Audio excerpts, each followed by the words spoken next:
We're just days away from the anniversary of October 7th and the attacks that initiated the ongoing Israel-Hamas conflict.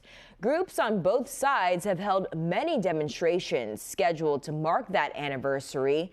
12 News reporter Lauren Brill brings us more tonight from demonstrations held right here in Providence this afternoon.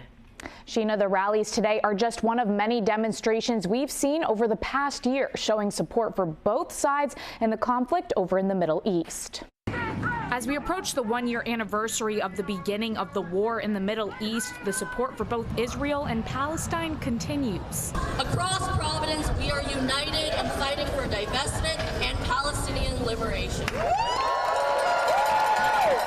Brown University Students for Justice in Palestine, PSL Rhode Island, and a number of other organizations marched through the streets of the capital city Saturday, chanting and waving Palestinian flags. Here to stand in solidarity with the Palestinian people after a year of genocide, after 40,000 Palestinians in Gaza have been murdered, and now as Israel's violence spreads to Lebanon, we're here to call attention to that violence. Meanwhile, Rhode Island Coalition for Israel also held a rally at the State House. We're trying to show that there are a lot of people for Israel. And they made that message known holding signs that say, "We stand with Israel."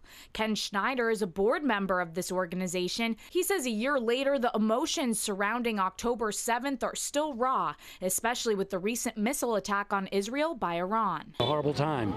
Israel's never been in a war for this long. And the main thing is that there's still over 100 hostages, alive or dead, nobody really knows, that are still, in the tunnels in Gaza. So they're still fighting really hard, to try to get the hostages back.